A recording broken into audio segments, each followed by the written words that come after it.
Hello friends, welcome to our YouTube channel GK tricks with Sadiq. दोस्तों, GK की tricks की इस श्रृंखला को आगे बढ़ाते हुए आज हम आपके लिए एक बहुत ही शानदार ट्रिक्स लेकर आए हैं, जिसका नाम है, टॉपिक का नाम है 12 भारतीय अनुसूची। मतलब कि भारत के संविधान में जो 12 अनुसूचियाँ दी गई है, 1 से लेकर के 12 तक के, वो सभी आपको जो है हम एक पल में ट्रिक्स से याद जो है करवा देंगे। और जो है अब आपको जो है बिल्कुल भूलने की ज़रूरत नहीं है, क्योंकि ऐसी ट्रिक्स हम आपके लिए लेकर के आए कि आपको जो है नींद में भी अगर कोई पूछेगा तो आप उसको बिल्कुल जो है बता दोगे। एक नंबर आपका यहाँ से पक्का होने वाला है, क्योंकि जो है मैक्सिमम जो एग्ज़ाम होता है, भले ही रेलवे हो, एसएससी हो, या फिर अदर कोई भी कॉम्पिटिटिव, या फिर सेंट्रल गवर्नमेंट की एग्ज़ाम हो, या फिर हम बोल सकते हैं स्टेट गवर्नमेंट की एग्ज़ाम हो, तो एक क्वेश्चन यहाँ से लगभग पूछा जाता है। तो आइए हम देख लेते हैं कि आपकी ट्रिक्स बहुत ही स्पेशल होने वाली। वीडियो को आखिर तक जरूर देखिएगा। तो चलिए दोस्तों, वीडियो को शुरू करते हैं। इससे पहले जो चैनल पर नए, प्लीज़ चैनल को सब्सक्राइब जरूर कीजिएगा, बेल आइकन जरूर दबा दीजिएगा ऐसी ही ट्रिक्स पाने के लिए। वीडियो अगर पसंद आए तो प्लीज़ एक लाइक कर दीजिएगा। तो दोस्तों, आज की जो हमारी ट्रिक है भारतीय अनुसूची की, उसकी जो पहली अनुसूची है, देखिए टोटल 12 अनुसूची है, उसमें से जो पहली अनुसूची है उसका नाम क्या है, भारतीय संघ 28 राज्य और 9 केंद्र शासित प्रदेश। तो आप सभी को पता है कि भारत में जो है 28 राज्य है और 9 केंद्र शासित प्रदेश है।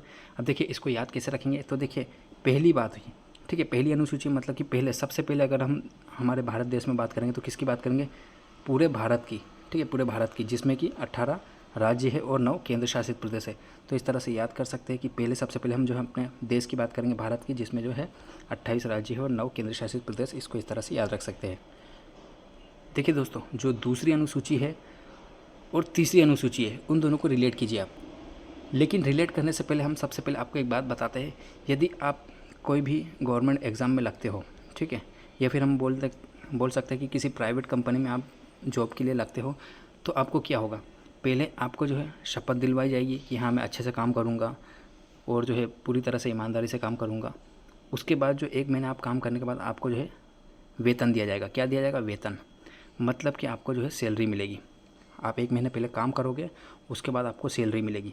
लेकिन यहाँ पर उल्टा है, मतलब कि यहाँ पर इस तरह से उल्टा है कि जो राष्ट्रपति है, मुख्य न्यायाधीश है, नियंत्रण महालेखा परीक्षक है, जैसा जब सभी बड़े बड़े पदाधिकारी है, उनसे जो है संबंधित जानकारी, मतलब कि उनको जो है पहले वेतन दे दिया जाएगा। क्या है, पहले वेतन, मतलब पहले सैलरी दी जाएगी, उसके बाद शपथ दिलाई जाएगी।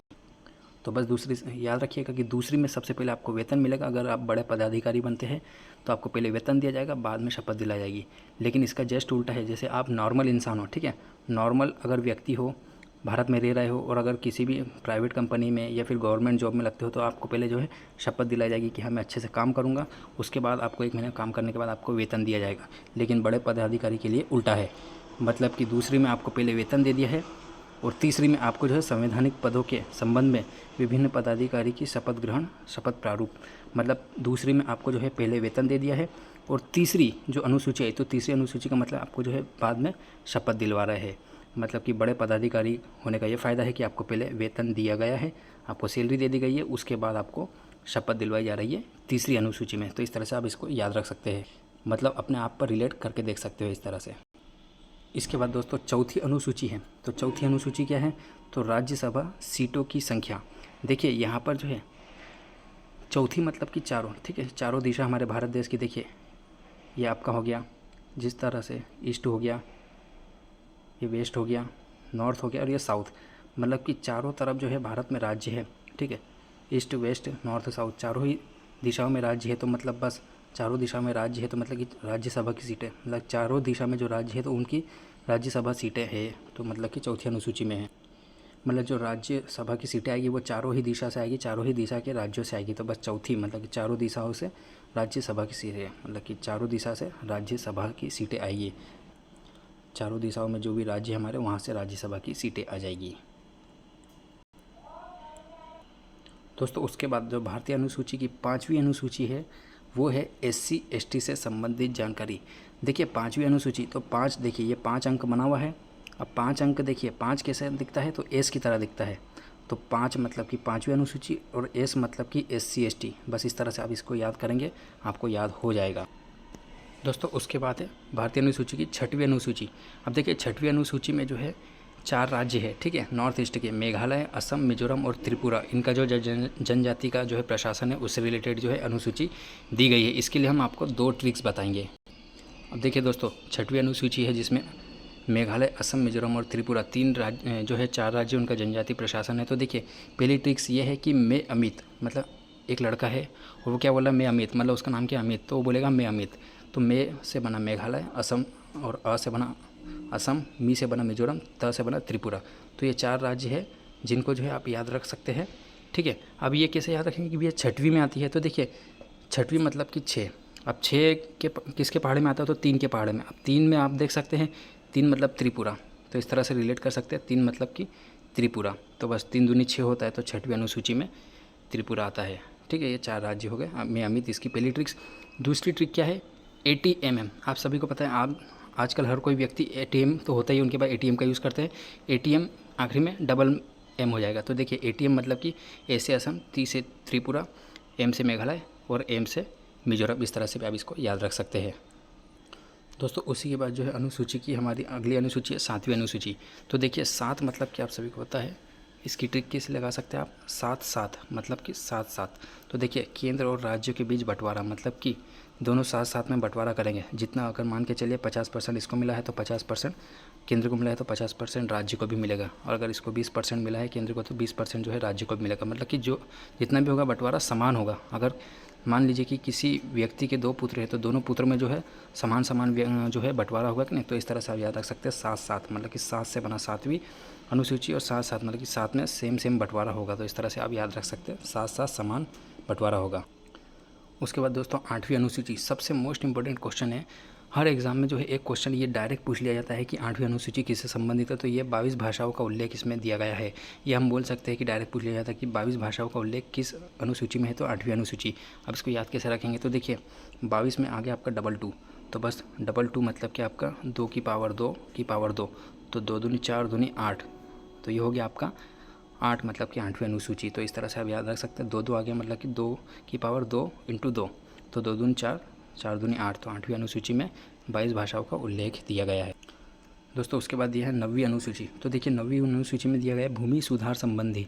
मतलब कि देखिए आप पहली से लेकर के 8वीं तक अगर कक्षा में, मतलब क्लास में, स्कूल में पढ़ते हो, तो आप बेफिक्र होकर मतलब बिंदास पढ़ते हो, कोई दिक्कत नहीं है, आपको टोकने वाला कोई भी नहीं होता है। आप जो है मस्ती मजाक में 8वीं तक क्लियर कर लेते हो। लेकिन जैसे ही आप मिडिल मतलब कि इसमें आते हो, हाई स्कूल में, मतलब कि 9th क्लास में जैसे आते हो, तो आप क्या सोचते हो कि मेरा बेस अच्छा हो, ताकि मैं अच्छे परसेंटेज ला करके अच्छी तैयारी करके अब जो है 11th 12th वगैरह में मैथ्स लूँ, साइंस लूँ, बायोलॉजी लूँ, तो अच्छे सब्जेक्ट लूँगा, अच्छे से मतलब कि तैयारी करूँगा। तो कहने का मतलब ये है कि आप अपना बेस सुधारोगे, मतलब कि अपनी भूमि सुधारोगे।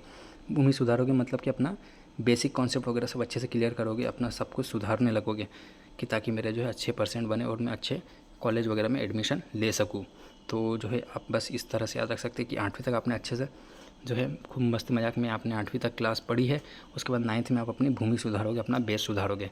तो 9वीं अनुसूची भूमि सुधार से संबंधित है दोस्तों। उसके बाद 10वीं अनुसूची। 10वीं अनुसूची मतलब कि दल बदल विरोधी अधिनियम। तो देखिए 10 से बना 10वीं, 10 से बना दल बदल, बस इस तरह से आप इसको याद कर सकते हैं। इसके लिए अच्छी ट्रिक यही है दोस्तों। उसके बाद आखिरी में है 11वीं और 12वीं अनुसूची।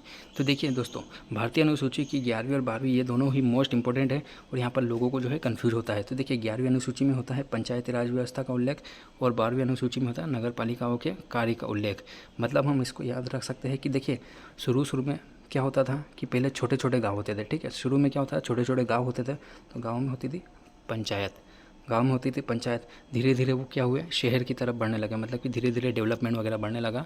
तो गांव से जो है शहर की, मतलब कि शहर की तरह बनने लगा, मतलब गांव किस में परिवर्तित होने लगा, तो शहर के लिए। तो शहर में धीरे धीरे क्या आने लगी, उसके बाद नगर पालिका। तो बस आपको इस तरह से याद रखना है कि 11वां मतलब कि पहला अंक 11 जो है पहले अंक आता है, उसके बाद जो है 12वां अंक आता है, ठीक है। तो इस तरह से आप इसको याद रख सकते हैं। गिनती में पहले 11 नंबर आता है, उसके बाद 12 नंबर आता है। तो 11 मतलब कि पहले पंचायत, पहले गाँव थे, ठीक है। यह गा से 11, गा से गाँव, इस तरह से भी इसको याद रख सकते हैं। लेकिन कहने का मतलब ये है कि पहले पंचायत राज मतलब कि गाँव की मतलब पंचायत ही होती थी, बाद में धीरे धीरे जो है नगर पालिका बनने लगी, जब गाँव जो है शहर की तरह डेवलपमेंट होने लगा, या फिर धीरे धीरे गाँव जो है शहर के रूप में परिवर्तित होने लगे थे। तो वहाँ पर नगर पालिकाओं का उल्लेख है 12वीं में। तो दोस्तों इस तरह से जो है सारी 12 अनुसूची मैंने आपको अच्छे से जो है याद करा दी है। आई होप कि यहाँ पर आपको जो है अच्छे से समझ में आ गया होगा और हमारी ट्रिक पसंद होगी। अगर ट्रिक पसंद है तो प्लीज़ लाइक कीजिएगा और चैनल को सब्सक्राइब जरूर कीजिएगा और दोस्तों के साथ शेयर ज़रूर कीजिएगा। तो दोस्तों जो भी आपकी कमेंट हो हमें कमेंट सेक्शन में बोल सकते हैं। यदि आपकी कोई क्वेरी हो तो हमें कमेंट सेक्शन में पूछ सकते हैं। नेक्स्ट वीडियो में नेक्स्ट अपडेट के साथ मिलेंगे, तब तक अपना ख्याल रखिए। Bye friends.